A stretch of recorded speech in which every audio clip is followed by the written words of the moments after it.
Hello and welcome class 7th to your history class. Students, as we are discussing about chapter 4, that is Mughal Empire.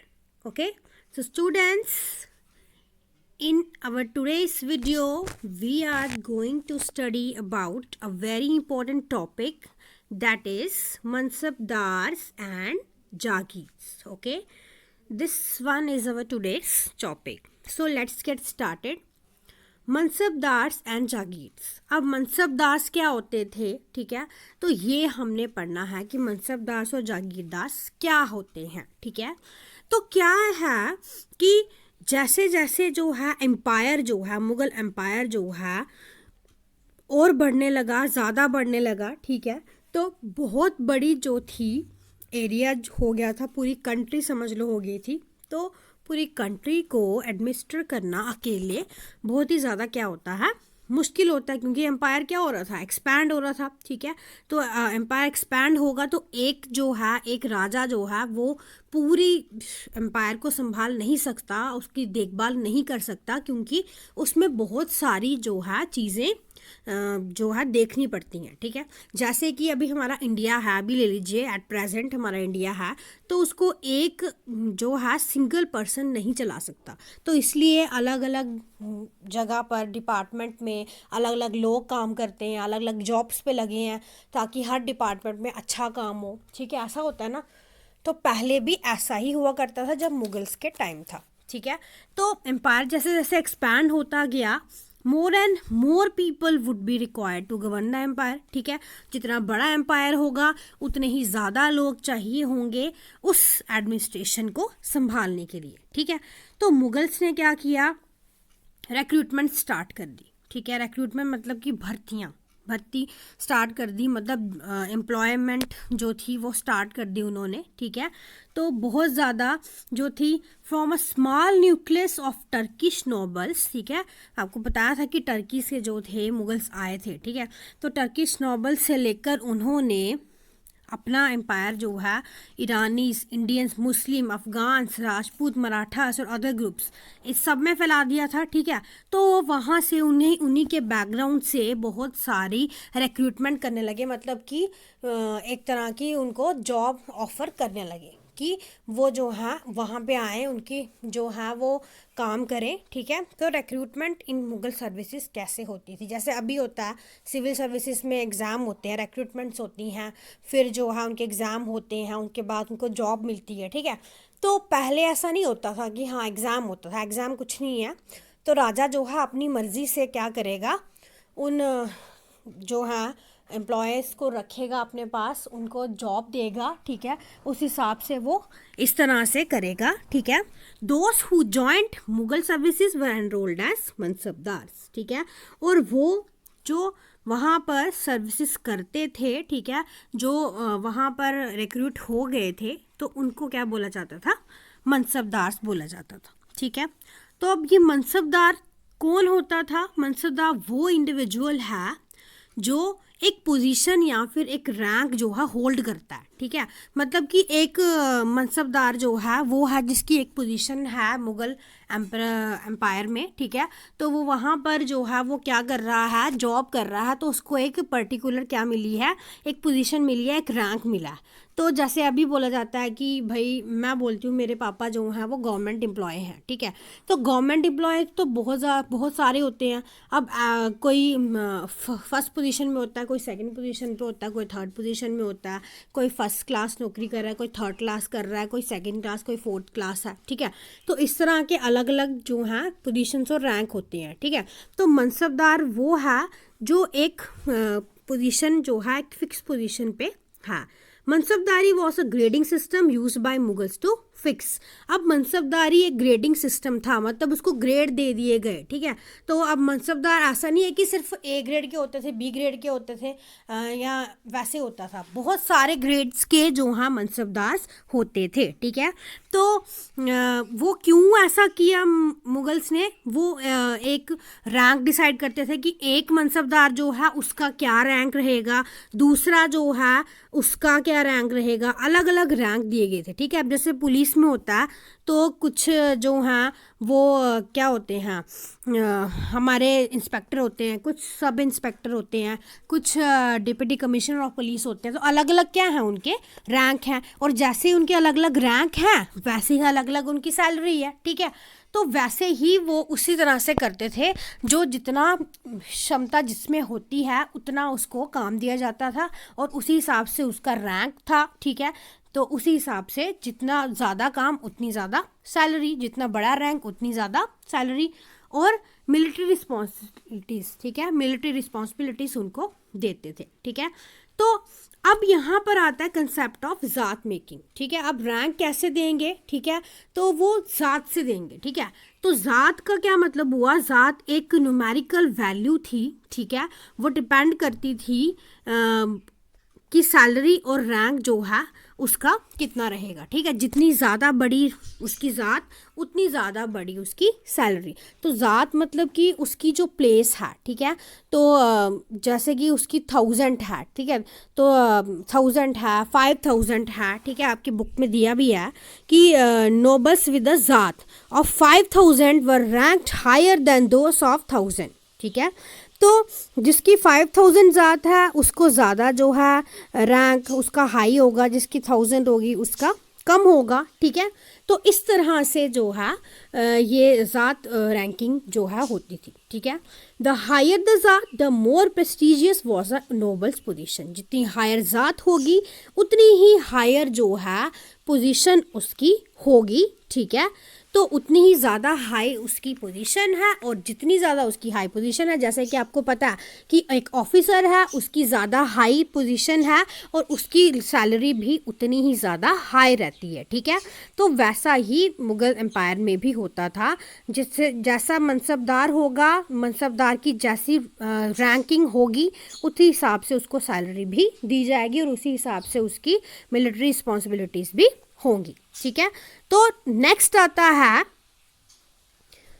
Mansabdar और जागीरदार में military responsibilities क्या होती थी। ठीक है, क्या रिस्पॉन्सिबिलिटीज थी military, required him to maintain a specified number of sawar और कैवलरी मैन। ठीक है, तो मिलिट्री रिस्पॉन्सिबिलिटीज़ में क्या आता था कि उसके कैवलरी मैन जो हैं कितने हैं। अब सवार और कैवलरी मैन क्या होता है, ये हैं। ठीक है, सवार या कैवलरी मैन मतलब कि घुड़सवार कितने हैं, और घोड़े पे बैठ के जो लड़ाई कर सकते हैं, जंग लड़ सकते हैं, उनको बोलते हैं हम।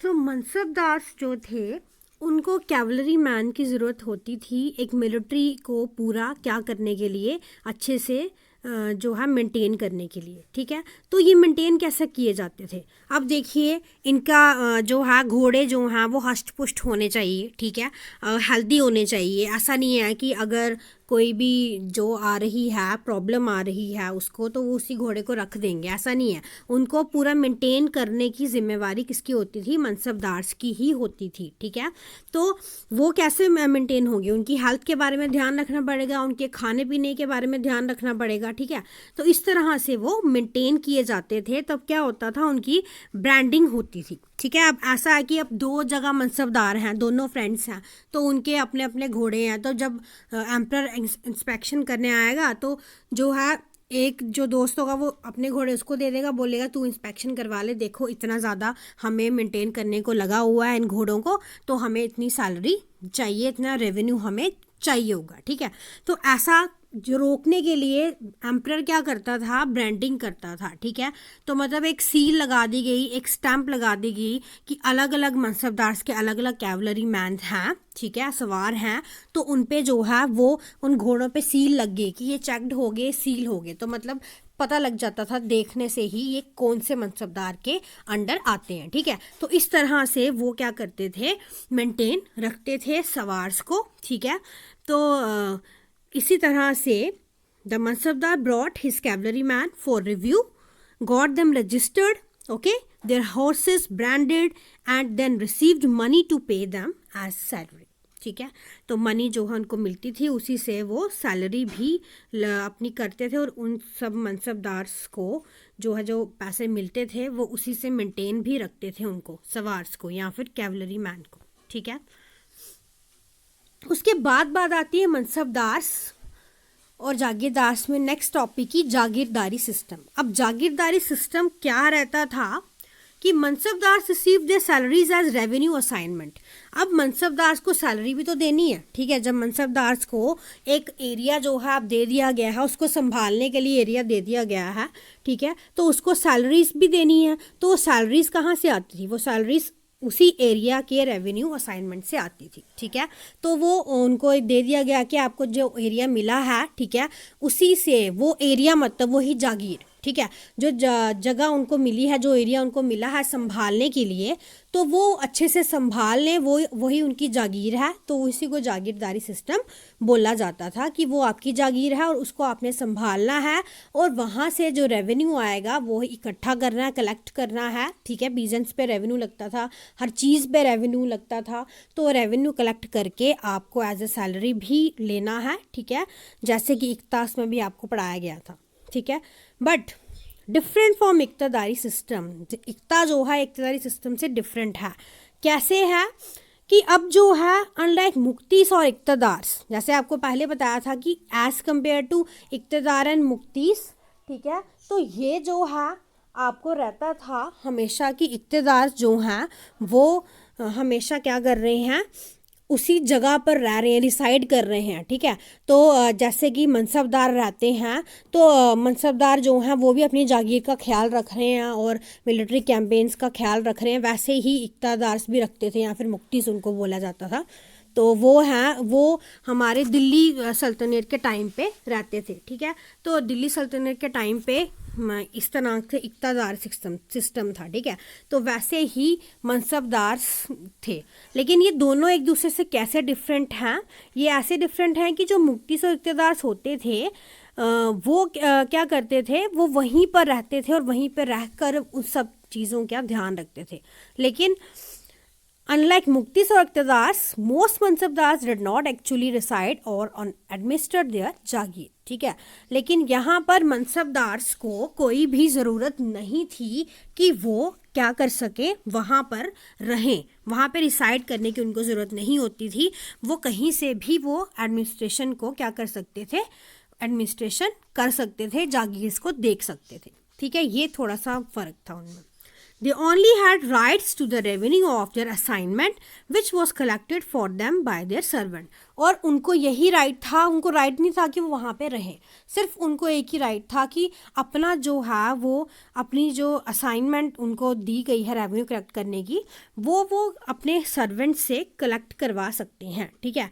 उनके जो सर्वेंट्स हैं वो आगे जो उन्होंने रखे हैं वो उनको वो कलेक्ट करके देंगे, ठीक है। तो ये सब जो था उनका यही हक था। जैसे इक्तदार अपनी ही जागीर में रहते थे ना, वैसे ही ये वहाँ पर नहीं रह सकते थे, ओके। देन उसके बाद ये बात आती है कि ये जागीरदारी सिस्टम जो था ये प्रॉफिटेबल था या नहीं था, ठीक है। तो जागीरदार को जागीर संभालने दे देनी, मतलब मनसबदार ही हुए वो, ठीक है, तो उनको दे दिए गए संभालने के लिए। तो अब अकबर के टाइम पे क्या था कि in Akbar's reign, these Jagirs were carefully assessed so that their revenues were roughly equal to the salary of the Mansabdar. अब क्या होता था, अकबर के टाइम पे सब कुछ बैलेंस था, ठीक है। तो इतनी जैसी जागीर होती थी उसी हिसाब की जो है उसको सैलरी मिलती थी, उसी हिसाब से रैंक दिया जाता था, सब कुछ बैलेंस था, ठीक है। तो रेवेन्यू जो भी कलेक्ट होता था वो उतना ही होता था कि उसको सैलरी वो मिल सके, ना कम होता था ना ज़्यादा होता था, तो सब कुछ जो है मेंटेन रहता था। लेकिन उसके बाद अकबर के बाद जो है, उसके बाद के मुगल के टाइम पीरियड, जैसे औरंगज़ेब की बात की जाए तो औरंगज़ेब के टाइम पीरियड में ऐसा नहीं था, कुछ भी बैलेंस नहीं रहा हुआ था, ठीक है। तो बहुत ज़्यादा जो है जागीरदार या मनसबदार बोल सकते हो वो इंक्रीज़ हो गए, उसको उनको ज़्यादा जो है वो दे दिया गया, ठीक है। तो उससे क्या हो गया, प्रॉब्लम ये हुई कि जगह तो नहीं बची उनको देने के लिए, तो वो सैलरी भी कहाँ से लाते, ठीक है। तो वो जो है रेवेन्यू जो है उससे क्या करने लगे, वो ज़्यादा कलेक्ट करने लगे, ठीक है। तो जागीर की तो शॉर्टेज हो गई, लेकिन जागीरदार तो बढ़ते जा रहे थे, ठीक है। तो अब क्या करते थे, इस कारण क्या होता था, सबसे ज़्यादा किसको प्रॉब्लम हुई, jagirdar try to extract as much as revenue as possible.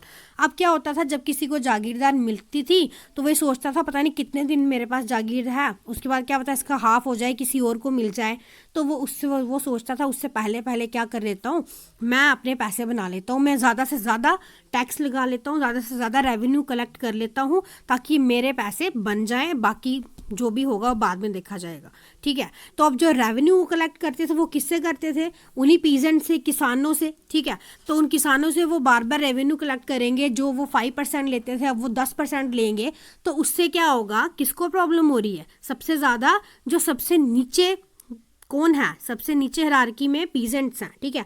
तो उनको क्या होगी, प्रॉब्लम होगी, जो बेचारे खाने पीने के लिए भी उनको जो है वो सफ़र करना पड़ेगा, ठीक है। तो बहुत ज़्यादा वो सफ़र कर रहे थे, ट्रिमेंडसली, बहुत बुरी तरह से उनकी हालत हो गई थी औरंगज़ेब के टाइम पे, ठीक है। तो ये जो था, आपने देखा कि मनसबदारी या जागीरदारी सिस्टम जो है वो अकबर के टाइम तक ठीक था, लेकिन उसके बाद जो है वो बिगड़ गया, ठीक है।